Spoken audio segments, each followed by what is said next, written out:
Assalamualaikum Ustaz. Salam. Gimana? Gimana Ustaz? Apaan nih? Batu Ustaz, akik. Masya Allah. Untuk pelaris usaha ini Ustaz.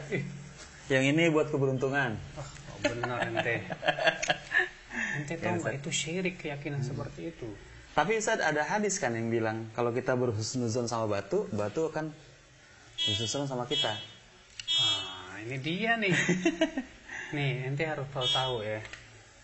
Itu hadis pertama palsu. Iya Ustaz. Para ulama menyatakan bahwa itu adalah hadis yang palsu maudhu yang dibuat oleh orang-orang musyrikin. Orang-orang yang suka mempersekutukan Allah Subhanahu wa taala. Di dalam Islam kita nggak boleh meyakini batu itu bisa memberikan manfaat dan mudarat. Allah Subhanahu wa taala tegas dalam Al-Qur'an. Allah mengatakan dalam surat Al-A'raf ayat 188, "Qul la amliku li nafsi naf'an wa la dharran illa masyaallah." Katakan aku tidak memiliki untuk diriku manfaat dan mudarat kecuali dengan apa yang Allah kehendaki. Lihat, Rasulullah SAW saja manusia yang paling mulia di sisi Allah. Ternyata Rasulullah SAW disuruh mengatakan oleh Allah dalam surat Al-A'raf ini, aku tidak memiliki untuk diriku manfaat dan mudarat kecuali dengan apa yang Allah kehendaki. Kalau itu Rasulullah yang masih hidup, bagaimana sudah meninggal? Apalagi benda-benda mati, Bang. Batu Ustaz. Itu dia. Kenapa pakai dua Ustaz? Maka dari itu, Bang, pakai cincin boleh-boleh aja, Bang. Dulu juga Rasulullah SAW pakai cincin. Bahkan Rasulullah SAW memakai cincin dengan bertuliskan Muhammad Rasulullah. Tapi nggak boleh kita harus ada keyakinan-keyakinan tertentu kepada apalagi batu-batu akik sekarang nih ya. Iya. Wah, sekarang lagi ngetren banget kayaknya tuh, Bang. Hampir semuanya pakai Ustaz. Dan ini niatnya mau pelarisan, ini keberuntungan, segala macam seperti itu. Subhanallah. Itulah, maka dari itulah kita memang penting untuk menyadarkan kaum muslimin bahwa perbuatan seperti itu kesyirikan. Kita tidak mengingkari orang pakai cincin, enggak. Rasulullah dulu juga pakai cincin. Tapi yang kita ingkari adalah keyakinannya itu loh. Dia bilang katanya cincin batu akik itu kalau warnanya apa?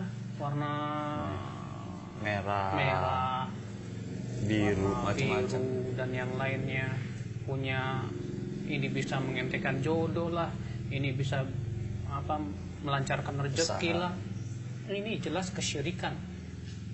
Sebab benda mati tidak bisa memberikan manfaat dan mudarat. Nah, di sini harus kita fahami bahwa ini sangat bertentangan dengan ruhul Islam, roh Islam. Islam tidak pernah mengajarkan hal seperti itu. Bahkan Islam menganggap bahwasanya itu adalah merupakan kesyirikan. Makanya dahulu orang-orang musyrikin di zaman para nabi terdahulu menyembah apa? Batu. Mereka menyembah patung. Mereka punya keyakinan bahwa patung ini bisa memberikan manfaat dan mudarat. Bahkan orang-orang musyrikin Quraisy, mereka menyembah batu yang bernama Lata, Uzza, Manat. Ketika mereka ditanya, siapa yang menciptakan langit dan bumi? Allah. Tapi ketika ditanya kepada mereka, kenapa kamu menyembah batu? Apa kata mereka? Kami tidak menyembah batu. Allah mengatakan dalam surat Az-Zumar apa? Walladzina takhadhu min dunihi awliya ma na'buduhum illa liqarribuna ila Allahi zulfa. Orang-orang yang mengambil tandingan selain Allah, mereka berkata, kami tidak beribadah kepada mereka batu ini kecuali agar mereka mendekatkan diri kami kepada Allah sedekat-dekatnya. Bayangkan ketika orang-orang musyrikin itu tidak menyembah batu, tapi mereka punya keyakinan patung-patung yang diberi nama orang-orang soleh ini setidaknya bisa mendekatkan diri mereka kepada Allah sedekat-dekatnya. Ternyata itu pun diingkari oleh Allah di dalam Al-Quran. Bagaimana kalau ternyata mereka punya keyakinan bahwa batu itu bisa memberikan manfaat dan mudarat? Islam mengajarkan, Bang, bahwa yang namanya bisa memberikan manfaat dan mudarat itu adalah hak Allah SWT. Tidak ada di dunia ini yang bisa memberikan manfaat dan mudarat kecuali Allah. Batu, benda. Keyakinan anak yang sangat salah kalau gitu saja. Oh, jelas salah banget, Bang. Bahkan Di zaman sekarang ini terkadang ada orang berkata begini, ah saya sih yakin Allah yang memberikan manfaat dan mudarat. Batu ini cuma sebatas sebab aja syariat. Iya. Nah ini juga sebetulnya nggak benar bang. Yang harus kita pahami bahwa kita tidak boleh meyakini sesuatu itu sebab datangnya manfaat dan mudarat harus kecuali dengan syariat Allah Subhanahu wa taala. Kita tidak boleh mengambil syariat kecuali sesuai dengan yang Allah tentukan kepada kita.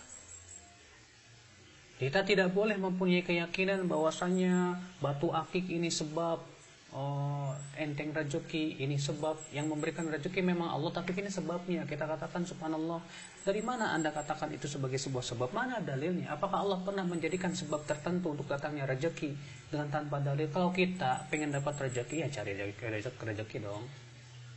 Kita pengen enteng rezeki, ya jodoh, ya cari cewek dong. Ya. Maka dari itu kita harus berusaha. Bukan kemudian kita pakai batu akik segede gitu. Udah gitu kita punya keyakinan bahwasanya batu-batu akik itu bisa memberikan manfaat dan mudarat, bisa mengentengkan rezeki lah, mengentengkan jodoh lah, supaya kedudukan tambah kencang lah dan yang lainnya. Bahkan terkadang juga ada yang punya keyakinan katanya itu ada khodam-khodamnya itu, Pak. Iya. Cincin khodam itu. Nah, padahal Allah Subhanahu wa taala memerintahkan kita untuk menjadikan setan itu sebagai musuh, Bang. Allah taala berfirman, "Inna syaitana lakum aduwwun fattakhidhuhu aduwwa." Sesungguhnya setan itu musuh buat kamu, maka jadikan dia sebagai musuh. Kenapa kemudian kita punya keyakinan katanya ini ada khodamnya dari para jin dan yang lainnya? Seorang muslim tidak butuh khodam dari para jin. Bahkan jin itu sebetulnya ingin menyusahkan kita, bahkan ingin membuat kita itu syirik, Bang. Allah Ta'ala berfirman dalam surat Al-Jin, wa annahu kana rijalun minal ins ya'uduna birijalin minal jin fazaduhum rahaqa. Sesungguhnya di antara laki-laki manusia ada yang meminta pertolongan kepada laki-laki jin. Apa kata Allah? Fazaduhum rahaqa. Maka para jin itu semakin menambah kesusahan kepada manusia. Sama juga jin, Bang. Yang namanya jin itu berusaha bagaimana cara menyesatkan manusia, Bang. Makanya nanti pada hari kiamat tuh, Bang, ya, orang yang meminta bantuan kepada para jin itu akan dikumpulkan bersama jin-jin. Kemudian Allah akan berfirman kepada para jin, ya ma'syaral jin, qad istaghfartum minal ins. Hai para jin, kalian telah banyak menyesatkan manusia. Waqala awliya'uhum minal ins, berkatalah wali-wali jin dari kalangan manusia apa? Rabbana istamta'a ba'duna bi ba'din wa balagna ajana alladhi ajjalta lana. Wahai Rabb kami, sebagian kami sudah merasakan kenikmatan dari sebagian yang lain. Artinya jin menikmati penyembahan manusia kepada dia, dan manusia menikmati bantuan jin kepada dia. Makanya Allah mengatakan Rabbana istamta'a ba'duna bi ba'din wa balagna ajalana alladhi ajjalta lana. Ya Allah, dulu kami di dunia sudah saling menikmati di antara kami sesama kami. Ya, sebagian kami dengan yang lainnya, dan kami telah sampai kepada ajal yang telah Engkau tentukan. Apa kata Allah? Qala an-naru mathwaakum khalidina fiha. Allah berfirman, neraka tempat tinggal kalian selama-lamanya. Mau masuk neraka, Bang? Enggak. Iyalah. Masuk surga, Ustaz. Ini gara-gara cincin bisa masuk neraka, Ustaz, ya? Betul. Tapi ingat ya, pakai cincin boleh-boleh aja. Yang penting adalah jangan sampai ada keyakinan-keyakinan tertentu yang syirik. Apalagi punya keyakinan batu akik. Para ulama hadis mengatakan, Bang, seluruh hadis yang menyebutkan tentang keutamaan batu akik itu palsu. Waduh. Palsu, nggak ada yang sahih, Bang. Makanya ya pakai batu akik boleh-boleh aja sih. Cuma kan jangan punya keyakinan itu ada keutamaannya. Jadi Anda tetap pakai nggak apa-apa, Ustaz, ya? Jangan apa-apa. Tapi sayang, Ustaz, mahal harganya, Ustaz. Tapi juga jangan ini, Bang. Jangan buat ngegetok orang. Iya, tapi Ustaz, syukran, Ustaz. Iya deh. Assalamualaikum. Waalaikumsalam warahmatullahi wabarakatuh. Terima kasih. Ya.